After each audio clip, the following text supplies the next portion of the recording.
ข้างได้ก่อนเดี๋ยวก็ดีเลย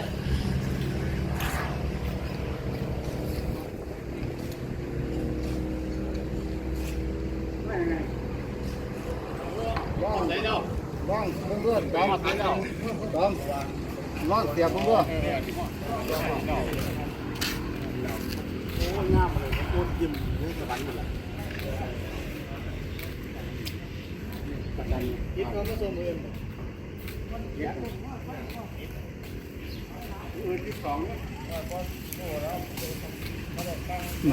งานพิธีศพหลวงปู่บัวครับมรณภาพครับ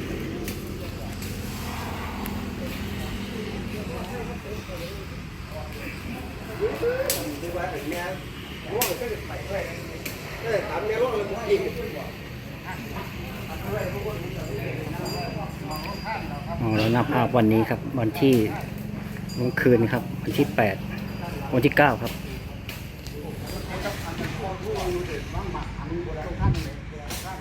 มันหน้ามันถึงเมื่อพวกผู้ตั้งที่เดียวโอเคมันทำมุ้งที่เดียวมีต้องตั้งตัวนี้ลูกแรกแล้ว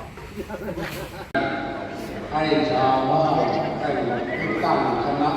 แม่บ้านทำดูก่อนเลี้ยงใหม่ตัวเองตัวท่านก็ศึกษาว่าชาวบ้านเลี้ยงเด็กทำเด็กได้ขายที่ไหนท่านก็ไปหาแหล่งหาตลาดในประเทศในนอกประเทศพอท่านทำแล้ว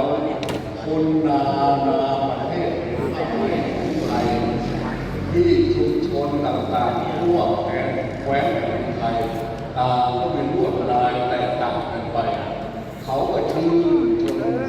ว่าสวยจริงๆและท่านก็มองการไกลมากมองการไกลอะไรเมื่อวันนี้ประเทศข้างบ้านเราเคนั้นเควันนี้เหลือแต่ผ้าไหมไทยชุดไทยพระองค์ท่านเล็งเห็นสิ่งสำคัญและความมีค่าคุณประโยชน์ของผ้าไหมไทยท่านเอาเองขึ้นทะเบียนให้ลูกให้หลานเป็นเจ้าเข้าเจ้าออกนี่คือความยิ่งใหญ่ท่านก็ศึกษาเรียนรู้ว่าทำไปแล้วอีกอนาคตลูกหลานจะทำอะไรกันเองว่าประชาชนจะต้องทำอะไรเศรษฐกิจพอเพียงไหมใจสติสมาธิทำคุณงามความดีเช่นไฟรักตัวเองว่าหากเราไม่รักตัวเอง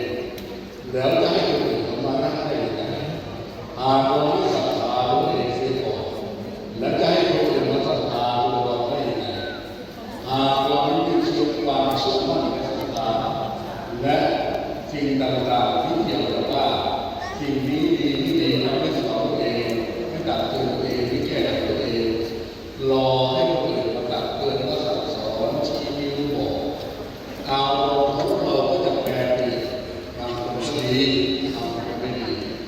แล้วเมื่อเราผิดแล้วพลาดกำลังใจดำเนินเมื่อมันประเสริฐที่สุดคือการให้กำลังใจตัวเองหลวงตา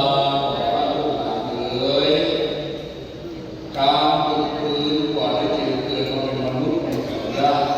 แสนลำบากเพราะจิตใจของเราเป็นตัวอย่างที่ดีเราจะทำคุณงามความดีแต่เรื่องนั้นเกี่ยวกับเรื่องนี้วุ่นวายฟุ้งซ่านเพราะฉะนั้นการเริ่มต้นทำบุญ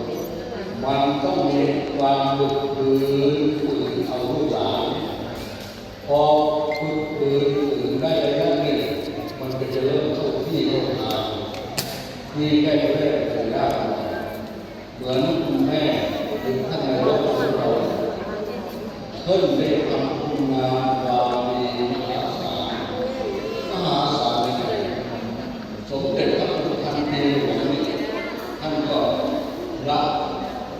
เข้ามาเข้าไปแล้วคุณแม่ก็พาคณะทำงานไปร่วมงานถวายลำลึกนึกถึงพระองค์ท่านนิดเดียวอำนาจที่ท่านทำไม่ใช่เป็นทันทีจะให้ท่านจัดมามีอะไรที่เราไปศึกษาให้ทำอำนาจที่สุดในที่นั่งถวายที่ทำได้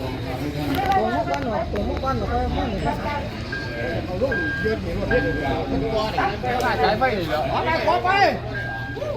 ขอไปมาเลยไปโอ้เบาเบาเบาเบาตั้งวัดเนี่ยสายไฟเลยถอยโอ้มาเลยถอย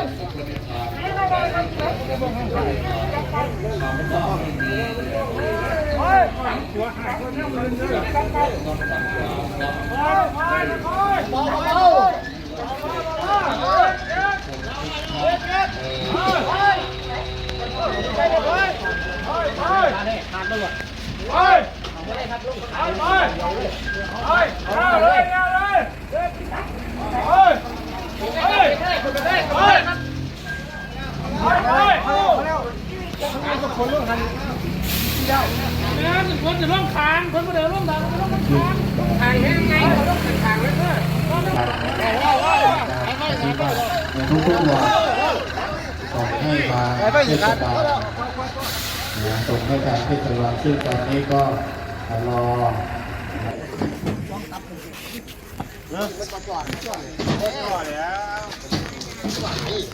แค่ละเศร้าของร้อยเลยเดี๋ยวเศร้าเลยมันก็เลยจ่อแล้ว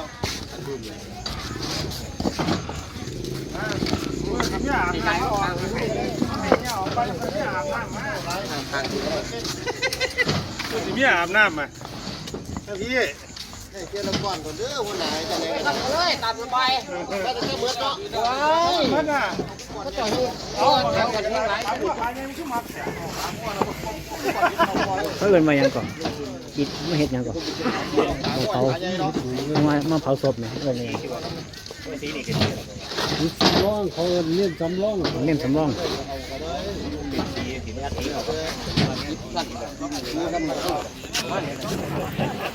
คุณหนิวเป็นสีดำ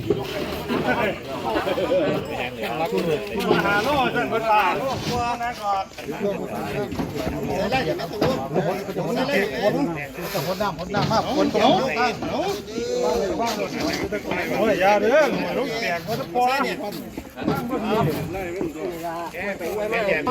โอ้ยบักแค่ละสองคนถึงพวกกูรู้โอ้ยอย่าบริมือเนาะเยอะคนให้ว่าคนหลายที่ละกวนนั่นน่ะมันเกิดมา